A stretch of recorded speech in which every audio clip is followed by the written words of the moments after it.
Je pense que globalement, les consommateurs ont souffert de cette période de confinement et à la sortie, il y a une demande de liberté, de nature et de végétal qui est extrêmement forte.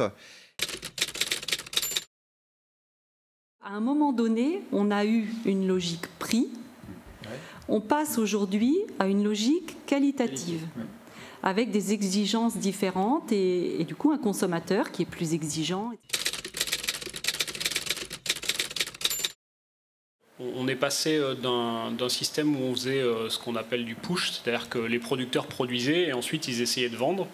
La tendance qu'on aimerait voir aujourd'hui, c'est un petit peu ce qu'on voit avec le net, c'est du pull, c'est-à-dire que c'est le consommateur qui tire la production. Et entre les deux, il y a les décisions que vont prendre le producteur, c'est-à-dire est-ce que je continue à faire ce que j'ai toujours fait et auquel cas je suis dans cette optique-là, c'est-à-dire c'est la filière qui imprime ce qu'elle doit vendre. Ou alors est-ce que je me mets un peu à l'écoute des réseaux sociaux et je me dis il faut que je vende ce que les gens, ou que je produise ce dont les gens ont envie.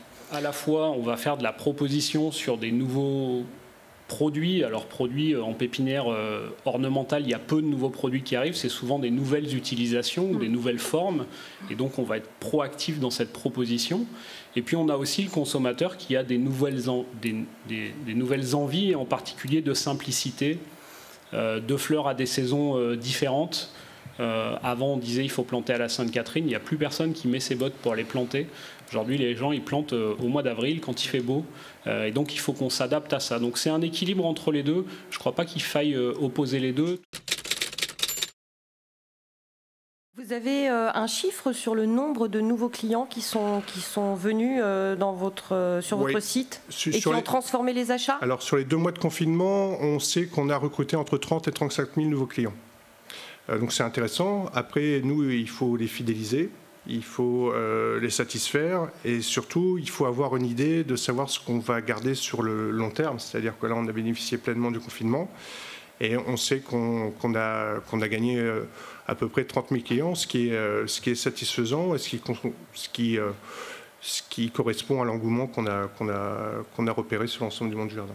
Pour nous, économiquement, puis même en termes de satisfaction d'entreprise, il est très important de fidéliser le client. Quand on connaît le coût du recrutement d'un nouveau client sur Internet, si on le fidélise, c'est relativement important. Et on sait aujourd'hui chez Promesse de Fleurs qu'au cours des 2 premières années, à partir du moment où il devient client chez nous, un client va commander plusieurs fois, 5 à 6 fois en moyenne. Donc c'est très intéressant et c'est très satisfaisant en termes d'entreprise et économiquement, c'est une des clés pour nous, c'est une des clés de notre modèle économique. De nouveau continuer la communication auprès des consommateurs.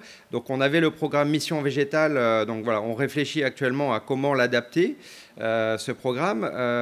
Il y a également, c'est un des enseignements, une demande de digitalisation de l'offre. On parlait tout à l'heure de digitalisation du salon du végétal, mais un des enseignements, c'est effectivement cette demande de digitalisation de l'offre. Une des adaptations, à mon avis, que l'interprofession doit suivre, et également, donc on a en projet de revoir tout notre écosystème web au niveau de Valor pour que les entreprises soient beaucoup plus connectées entre elles.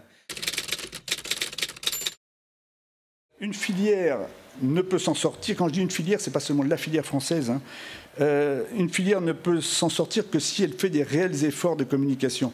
On a attiré beaucoup de gens vers le végétal, il faut maintenant les retenir. Et la communication doit être compréhensible et doit être concertée. C'est-à-dire que de plus en plus, il va falloir cette concertation au niveau de la communication.